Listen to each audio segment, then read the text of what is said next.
நேயர்களுக்கு வணக்கம். கோவையிலிருந்து கோவிந்தராஜ் பேசுறேன். 2024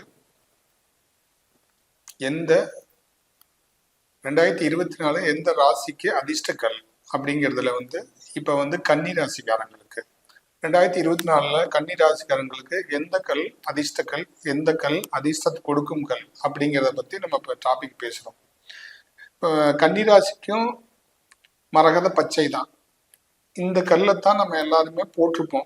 பெரும்பாலும் அந்த ஜாதகத்தை பார்த்தோன்னே ராசியை சொன்ன உடனே நம்ம போட்டிருக்கக்கூடிய கல் மரகத பச்சை. கன்னி ராசிக்காரங்களும் அந்த மரகத கச்சை தான் போட்டிருப்பாங்க.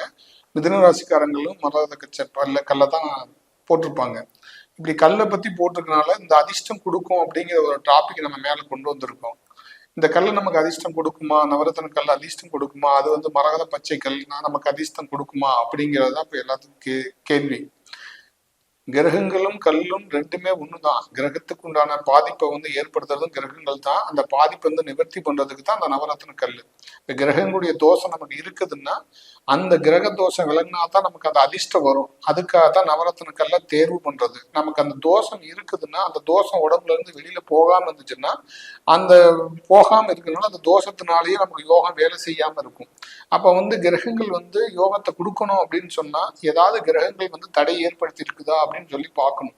இப்ப நம்ம எப்படி பார்க்கறோம் அப்படின்னா, என்னுடைய புதுமையான ஒரு விஷயம் அப்படின்னா, ஒரு புதுசா ஒரு ஆய்வு செஞ்சு இவ்வளவு நாள் நம்ம கொடுத்துக்கிட்டு இவ்வளவு நாளா எல்லாரும் ராசி பிரகாரம், நட்சத்திர பிரகாரம், தசை பிரகாரம் நவரத்னக்கல் அணிஞ்சிருக்கிறாங்க. இப்ப அதனால அந்த மாதிரி போட்டு யாராவது பலன் கிடைச்சிருக்குதா, இல்ல ஏன் கிடைக்கல அப்படிங்கிறத நம்ம நிறைய ஆய்வு செஞ்சதுல இப்போ ஒருத்தங்களுக்கு கிரக தோஷங்கள், நவரத்னக்கல் தேவையா அப்படிங்கிறதெல்லாம் நிறைய பார்த்ததுல ஒரு 10 பேர் இருக்காங்கன்னா அதுல ஒருத்தங்களுக்கு தான் நவரத்னக்கல் தேவைப்படுது. அப்ப பாசிட்டிவ் ஆக்டிவேஷன். அப்ப அவங்களுக்கு நவரத்னக்கல் தேவையா, தேவை இல்லையா, கிரகங்கள் பாதிப்பு இருக்கா, பாதிப்பு இல்லையா அப்படிங்கிறத நம்ம பார்த்து செக் பண்ணி கொடுக்குறோம். அந்த மாதிரி கொடுக்கும்போது அவங்களுக்கு தடைகள் நீங்கி நன்மைகள் நடக்குது. இப்படி ஒவ்வொரு ராசிக்கு 2024 எந்த நவரத்னக்கல்ல நம்ம தேர்வு செஞ்சா ஒரு அதிர்ஷ்டத்தை ஏற்படுத்தலாம், அதிர்ஷ்டம் கிடைக்கும் அப்படிங்கிறதுல இப்ப கன்னி ராசிக்காரங்களை நம்ம பேசியிருக்கிறோம். இப்போ இந்த கல்லை பத்தி நிறைய சொல்ல வேண்டியது இருக்குது. இப்ப நம்ம கல்லு ஏன் இப்ப இவ்வளவு தூரம் பேசுறோம் அப்படின்னு சொன்னா, கல்லுல என்ன இருக்கு அப்படின்னு சொன்னா, கிரகங்களுக்கு யோகத்தை கொடுக்கக்கூடியதும் அந்த நவரத்ன கிரகங்கள்ல 9 கிரகத்துல இருக்கிற கிரகம் தான் நமக்கு யோகத்தை கொடுக்கும். அதே மாதிரி அந்த நவரத்ன கல்ல அணியும் போது அந்த யோகத்தை கொடுக்கும். அப்ப நம்ம அணிஞ்சிருக்கிறது கரெக்டா தப்பா அப்படிங்கிறது தெரியாம நமக்கு இருக்கும். நம்ம நவரத்ன கல் எப்படி அணியணும், நமக்கு எப்படி தேவைப்படும், தேவையா தேவை இல்லையா அப்படிங்கிறத பாக்குறதுனாலதான் இப்ப இந்த டாபிக் நம்ம எடுத்திருக்கிறோம். இப்ப இந்த நவரத்ன கல்லை பத்தி நம்ம பேசும்போது என்ன நமக்கு தோணுது அப்படின்னா, இவ்வளவு நாளைக்கு முன்னாடி இத்தனை வருஷமா நவரத்ன கல் அணிஞ்சவங்க யாராவது அந்த கல்லு போட்டு நல்லா இருக்குது, இந்த தோசை எனக்கு விலை இருக்குன்னு யாராவது சொல்லியிருக்காங்களா? இதுவரை யாரும் சொல்லலை. பொதுவா தான் ஒரு கல்லை நம்ம தேர்வு செய்யறோமே தவிர நமக்கு அதுல நன்மை நடக்குதா தீமை நடக்குதாங்கலாம் தெரியல. இதெல்லாம் நம்ம நிறைய ஒரு ஆய்வு செஞ்சு நமக்கு நவரத்னங்கள் தேவையா அப்படிங்கிறதெல்லாம் நம்ம பார்த்துக்கிட்டே வரலாம். பார்க்கும்போது இப்போ கன்னி ராசிக்காரங்க நிறைய பேர் பாசிட்டிவா இருப்பாங்க. பாசிட்டிவ்னா கிரக பாதிப்புகள் இல்லைன்னு அர்த்தம். அப்படி இருக்கும்போது அவங்க நவரத்னக்கல் அவங்களுக்கு தேவையில்லை. அப்ப ஆனா அவங்க என்ன பண்ணிருப்பாங்க, ஒரு தசைக்கு ஒரு கல் போட்டுப்பாங்க. இந்த திசையில உங்களுக்கு நல்லா இருக்கும் பொண்ணு. அந்த கிரகங்களுடைய கல்லை போடும்போது என்ன இருக்கும் அப்படின்னா, அப்படி செக் பண்ணாம போடும்போது என்னன்னா, அந்த கிரகமே தோஷமாகி நமக்கு நெகட்டிவ் ஆக்டிவேஷன் பண்ணி தோஷம் ஏற்படுத்தி நமக்கு பல சிரமங்களை ஏற்படுத்துறோம். இப்படித்தான் நம்ம கிரகங்களை நம்ம ஒவ்வொரு கல்லை தேர்வு செய்ய போடும்போது நமக்கு சிக்கல்லையும் வர்றோம், சிக்கலாவும் இருக்குது. இந்த மாதிரி எல்லாம் நம்ம நவரத்ன கல் போடக்கூடாது. ரெண்டாவது என்னன்னா, நம்ம பாசிட்டிவ் ஆக்டிவேஷன்ல இருக்கிறோமா, நெகட்டிவ் ஆக்டிவேஷன்ல இருக்குமா அப்படிங்கிறதுக்கு நமக்கு தோஷம் இருக்குதா, தோஷம் இல்லையா அப்படிங்கிறது ஃபர்ஸ்ட் நமக்கு தெரியணும். அதை நம்ம என்ன பண்றோம், ஜாதகத்தை பார்த்துட்டு நமக்கு தோசை இருக்குன்னு இந்த கல்லை போடுங்கன்னு சொல்றது ஒரு பழக்கம். அடுத்தது இந்த திசை போடுது, இந்த கல்லு போடுங்கன்னு அர்த்தம். இப்படி எல்லாம் நம்ம போடுறோம். இப்படி எல்லாம் போடுறது தவறு. நமக்கு என்ன தேவை, நமக்கு தேவையா தேவை இல்லையா அப்படிங்கறத ஃபர்ஸ்ட் நம்ம தெரிஞ்சுக்கணும். இப்ப ஒண்ணும் இல்லை, நம்ம ஒரு வாட்ச் கட்டினா செக் பண்ணி பாக்குறோம், வாட்ச் ஓடுதான்னு பாக்குறோம். வீட்டுல ஒரு வாட்ச் இருந்தா வாட்ச் ஓடுதான்னு பாக்குறோம், டிவி ஓடுதான்னு பாக்குறோம், டிவி ஓடுதான்னு பார்த்து வாங்குறோம், கார் ஓடுதான்னு பார்த்து வாங்குறோம். இதெல்லாம் ஓடுதாங்கிற ஒரு ஆக்டிவேஷன் இருக்கு, ஓட்டு பாக்குறோம். ஆனா நம்ம நவரத்தின கல்லை மட்டும்தான் நம்ம வந்து செக் பண்ணி பாக்குறது இல்ல. நமக்கு அது ஆக்டிவேஷன், பாசிட்டிவ் ஆக்டிவேஷன் கொடுக்குதா, நெகட்டிவ் ஆக்டிவேஷன் கொடுக்குதா அப்படிங்கறத நம்ம பார்க்காமயே நம்ம நவரத்தின கல்லை வாங்கி போட்டுட்டு நம்ம வாங்கணும், எனக்கு ஒரு மாற்றமும் தெரியல அப்படின்னு சொல்லி நிறைய பேர் புலம்புறாங்க. அப்ப வந்து அதுல வந்து கல்லுல நிறைய விஷயங்கள் இருக்கு. ஒரு கல்லை எடுத்தா அந்த கல்லை வந்து செக் பண்ணி பாக்குறோம். அதுக்கு உண்டான மிஷின் நம்ம கையில வச்சிருக்கிறோம். அதை செக் பண்ணி பார்க்கும்போது அது ஒரிஜினல் ஆங்கிறது காமிக்கும். நமக்கு அந்த கிரகத்துடைய பாதிப்பு கல்லை அப்படி ஒரிஜினல்ங்கிறது கல்லையும் செக் பண்ணி காமிக்கும் போது உங்க முன்னாடி பார்க்கும்போது அந்த கல் ஒரிஜினல் காமிக்கும். உங்களே நம்ம செக் பண்ணி பார்க்கும்போது நம்ம அந்த கிரகத்துடைய பாதிப்பு இருக்குனாமா, பாதிப்புல இருக்குமாங்கிறது காமிக்கும். அப்ப அந்த பாதிப்பு இருந்துச்சுன்னா அந்த கிரகத்துக்கு உண்டான கல்லு, இப்ப மரகத பச்சையா மரகத பச்சை கல்லு, இல்ல செவ்வாயா பவளக்கூடிய கல்லு, இல்ல சந்திரனா சந்திரகாந்த கல்லு அப்படிங்கிறது காமிக்கும். அப்ப நமக்கு எந்த கிரகம் பாதிப்பை கொடுக்குதோ அந்த கிரகத்தை கல்ல தான் நம்ம அணியணும்.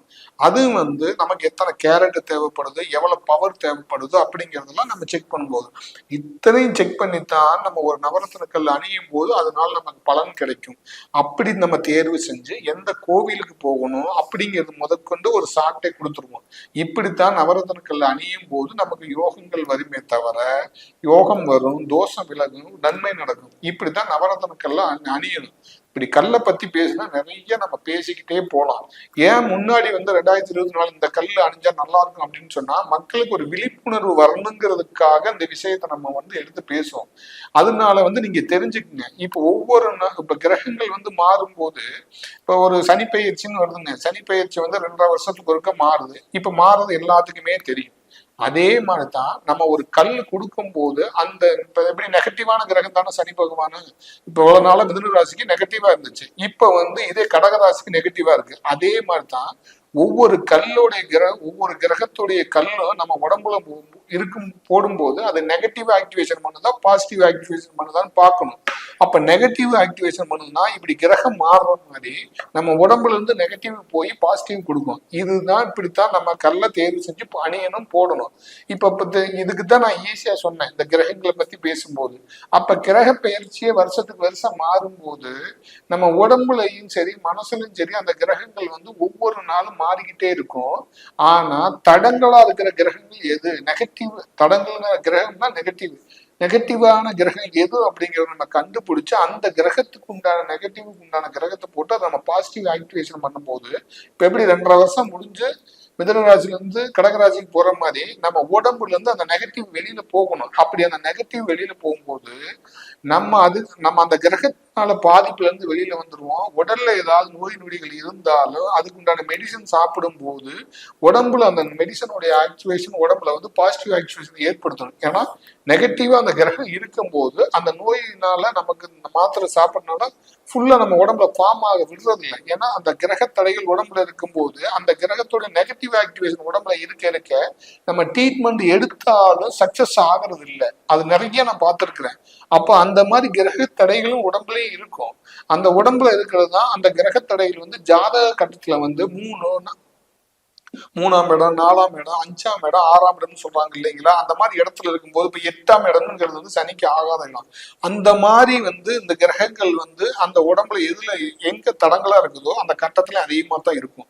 அப்படி தடங்கள் ஏற்படுத்தித்தான் நம்மளை லாக் பண்ணுது. இந்த மாதிரி கிரக தடைகள்ல இருந்தோ இல்ல சாபங்கள்ல இருந்தோ இல்ல தோஷங்கள்ல இருந்தோ இல்ல தெய்வத்துடைய பவர்ல இருந்தோ நம்ம ஏன் அந்த மாதிரி நெகட்டிவா இருக்கிறோம் அப்படிங்கிறத கரெக்டா கண்டுபிடிச்சு ஆக்டிவேஷன் பண்ணி நம்ம அந்த ஆக்டிவேஷன் ரெடி பண்ணி கொடுக்குறோம். அப்படி கொடுக்கும்போது அவங்களுக்கு கண்டிப்பா சக்சஸ் ஆகுறாங்க. இந்த மாதிரி வீடியோ அடுத்தடுத்து சேனல் நம்ம வந்துகிட்டே இருக்கும், பாருங்க. உங்களுக்கு பிடிச்சிருந்தா லைக் பண்ணுங்க. இதை பத்தி சந்தேகம் உங்களுக்கு ஏதாவது கேட்கணும்னா கீழே இருக்கிற நம்பர் கூப்பிடுங்க, பேசலாம். உங்களுக்கு நான் டீட்டெயில் சொல்றேன். நன்றி நேயர்களே, வணக்கம்.